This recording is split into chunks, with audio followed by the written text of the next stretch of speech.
Soalnya begini Mbak tadi. Muter kerabat Mbah ya. Saya panggil Mbah enggak apa-apa ya. Lama uduk-uduk ya ora apa-apa. Sampun siwur itu kan ya. Tadi kalau yang apa lanjutan dari alif lam mim dzalikal kitabul la raiba fihi hudan lil muttaqin yang ditafsirkan oleh Pak Muzamil itu adalah kitab sebagai petunjuk orang-orang yang bertakwa. Jadi makanya Allah saya mengkategorikan bahwa alif lam mim itu adalah penyebutan kepada Kanjeng Rasul. Kalau misalkan saya mengartikan secara pribadi alif lam mim atau saya alihkan ke Rasulullah, hai Rasulullah, itu adalah sebuah kitab sebagai petunjuk bagi orang-orang yang bertakwa, seperti itu. Jadi makanya sebagai objeknya itu yang disebut adalah Rasulullah. Oke. Neng itu berlaku untuk kita juga toh? Ya, karena itu penyebutannya dzalikal kitabul la raiba fihi itu sifatnya universal, umum bagi orang-orang yang bertakwa. Artinya hanya orang-orang yang bertakwa yang bisa mendapatkan petunjuk dari kitab Al-Quran itu. Kowe iki jane ngomong bener ning ora cetha Pak. Jadi jarimu universal ini banyak orang yang bertakwa, berarti orang universal. Pasti begini Cak, semua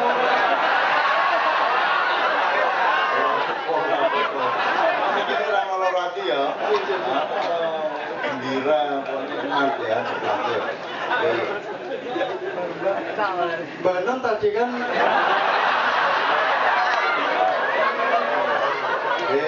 nek hane kliru tak kaplok ya. Tidak berarti ya. Ya terus deh.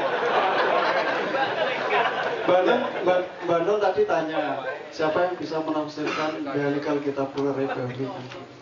Jadi kalau menurut saya dari terjemahan tafsir dari Pak Muzamil tadi itu petunjuk bagi orang-orang yang bertakwa.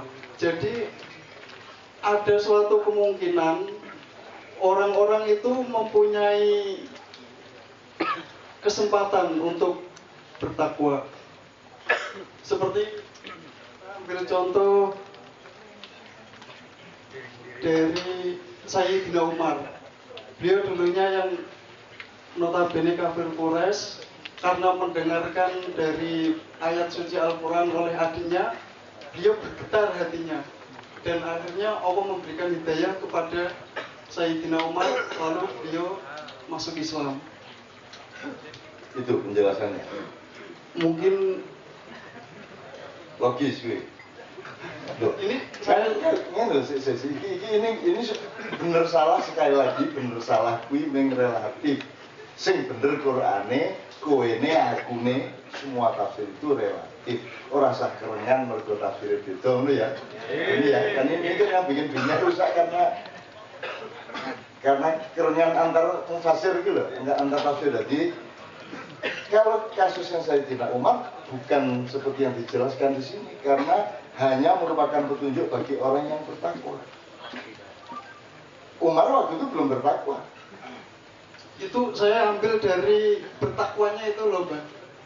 Jadi Allah menyebut orang-orang yang bertakwa. Iya, Umar contohnya. Ada kemungkinan setiap orang yang katakanlah sesat, dia masih ada kemungkinan untuk kembali ke Allah. Iya, ini kan ini.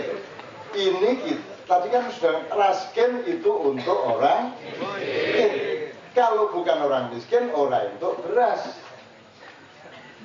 Jadi, iki mau saya sudah memaafkan Anda balik ke alif lam mim, mau wis lewat sebenarnya. Jadi sekarang cuman kita loh, petunjuk untuk yang bertakwa gitu toh. Sing orang bertakwa, orang untuk petunjuk, ngono loh. Iki latihan logika. Nah, kasusnya Umar bin Khattab tidak terdapat di sini karena Umar bin Khattab justru karena dia masih kufur, ya toh, terus dia mendapat hidayah menjadi bertakwa. Tidak berlaku ayat ini pada dia, berarti ada petunjuk yang bermacam-macam. Ada hidayah yang untuk orang bertakwa, ada hidayah yang mungkin lebih besar, lebih dalam, yang bukan untuk orang yang bertakwa. Jadi Quran itu merupakan satu jenis hidayah, ya, yang untuk orang bertakwa itu ibaratnya bisa kadarnya, bisa kedalamannya, bisa keluasannya, bisa momentum-momentumnya. Kalau Umar tadi kan tidak cocok sama ayat itu. Umar burung bertakwa kok terus dikai petunjuk baru bertakwa. Nah di sini kan kowe wis bertakwa terus dapat petunjuk dengan Al-Qur'an. Mudah rapi. Jadi mungkin maksud Simbal begini ya. Yang dimaksud bertakwa ini mungkin dia itu sudah ada keyakinan dulu gitu. Umar itu. Bukan untuk orang-orang yang kategorinya yang disebut bertakwa itu. Oke. Berarti Umar kita lupakan ya. Oke, kita sebab lupakan. Umar bin Khattab kasusnya berbeda. Itu hidayah yang berbeda. Dan itu Allah punya hak untuk memberi hidayah kepada siapa saja dan menyesatkan siapa saja. Itu ya. Mayyadillah fala mudhillalah wa may yudlil fala hadiyalah. Itu sudah hak prerogatifnya Allah, kita tidak usah ya, kita terima aja. Nah, sekarang kan ada rumus ini tadi. Urusan Al-Qur'an yang 114 surat, 6.666 ayat dan seterusnya itu adalah ada rumus di awal Al-Baqarah bahwa dia hanya merupakan petunjuk bagi yang bertakwa. Berarti logikanya yang tidak bertakwa tidak dapat petunjuk. Berarti di sini bukan soal masuk Islam atau belum masuk Islam. Di sini adalah soal bagaimana seorang Muslim istiqomah di dalam takwanya. Kan enggak mudun toh. Kan sok nungsu barang kalau berjalan jane asli ini kowe. Sok manggil barang toh. Asli lunga gunung ora kebuka. Ya toh bener toh. Sok putus asa toh. Sok salat wegah banget ya toh. Baru sama aku ora wedi. Putus asa barang gitu meskipun bangkit lagi. Putus asa itu biasa tapi kita bangkit lagi. Gitu loh. Kadang-kadang kita sedikit kufur juga kadang-kadang, tapi kita bangkit lagi. Makanya ada yang namanya husnul khotimah. Husnul khotimah tidak harus di akhir kehidupan. Di satu adegan awalnya kowe ora percaya, endingnya kowe percaya meneh iso ta husnul juga ta, khotimah juga ta. Jadi akhir dari sebuah adegan kan bisa juga. Jadi ada husnul khotimah gede sepanjang itu, ada husnul khotimah kecil-kecil, gitu ya. Nah, jadi sekarang Anda sudah mendefinisikan bahwa orang yang bertakwa adalah orang yang apa? Percaya, beriman. Oke, siapa lagi? Beriman. Ya, Mas. Langsung. Langsung ke sini aja. Ya, masuk, Mas. Langsung sebelah kanan, Mas. Iya, langsung tahu. Assalamualaikum warahmatullahi wabarakatuh. Nama saya Dibri Anarisan, Calon. Jadi kalau menurut saya yang dimaksud takwa itu mergo kula nggih tesih alit jadi masih sangat dasar. Takwa itu nggih al-insanu ya'malu bil ma'ruf wa yanha 'anil munkar. Dados nggih mengerjakan hal-hal yang diperintahkan oleh Allah dan menjauhi larangan-larangan Allah. Dan ada beberapa ilmu yang saya dapat itu ridho, jadi ikhlas dan menerima apa yang ditakdirkan Allah. Berarti takwa itu parameternya dalam rumusan Anda adalah dia ridho. Nomor 2 dia menjalankan amal ma'ruf. Pertamanya amal ma'ruf nahi mungkar runyet, baru ridho. Apa itu bukan output? Anda mahasiswa mesti ngerti dong input output. Inputnya takwa, outputnya amal ma'ruf. Nah, itu toh inputnya beras, outputnya nasi kan begitu. Nah, jadi yang kita cari kan beras kiopo. Ojo ngomong sego. Beras kui, sok nek wis diliwet enak rasane, ora aja ngono. Definisinya bukan begitu. Beras itu bukan nek diliwet enak. Nah, jadi yang kita cari takwa itu kalau bisa jangan penjelasan panjang. Takwa ini di bahasa Indonesia aja yang patuh, taat sama, Mas. Penjelasannya di surat sebelumnya.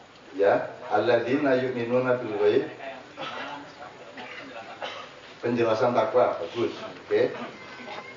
Terus lainnya masih ada beberapa tadi. Ya, Mas. Ya. Untuk karena diskusinya sudah random banyak, mungkin tidak perlu introduksi sampai. Iya, nama saya Sabit Albanani, saya dari KPA nyambi di UGM. Jadi tadi udah disampaikan ya, hudal lil muttaqin alladzina yu'minuna bil ghaibi, itu alladzi itu isim mausul. Isim mausul, jadi ada ikatan sebelumnya. Hudal lil muttaqin alladzina yu'minuna bil, itu penjelasan orang-orang. Jadi definisi takwa di situ itu dijelaskan alladzina yu'minuna bil ghaibi yuqimuna sholata wa mimma razaqnahum yunfiqun. Nah, sampai selesai, makanya ulaika ala hudam mir rabbihim wa ulaika humul muflihun. Nah, kemudian tadi masalah takwa itu sebenarnya saya juga belum terlalu sependapat ya begini. Jadi orang takwa itu outputnya itu sholat, tapi outcome-nya itu adalah orang itu bisa nahi mungkar, amar ma'ruf nahi mungkar. Jadi ada output, ada outcome. Jadi seperti itu. Nah, kemudian juga saya menanggapi tadi, menarik ya diskusi, karena saya juga dulu sempat didirbuyu sama mungkin sama ngaji tafsir itu, jadi sangat menarik ketika mendefinisikan alif lam mim atau toha itu. Kalau misalkan ada huruf di susunan bahasa Arab itu abajadun, hawazun, khoto, ya itu kalau dijumlahkan kan misalkan abajadun, ha itu ada 5, terus to itu 9 tambah 5 14, makanya ala toha rasulillah, itu purnama. Seperti itu, jadi sangat luas sekali gitu ngaji tafsir itu. Ya, jadi menanggapi tadi takwa aja. Jadi takwa itu penjelasan itu alladzina yu'minuna bil ghaibi, karena apa? Menggunakan isim mausul. Yu'minuna sila mausul, yu'minuna bil ghaibi wa yuqimuna sholata mimma razaqnahum yunfiqun, ulaika ala hudan lagi. Nah, seperti itu. Jadi kembali lagi, ulaika ala hudan itu menegaskan bahwa definisi tadi alladzina walladzina itu ulaika ala hudan mir rabbihim, begitu. Ya, tepuk tangan untuk Leo Bayo ya.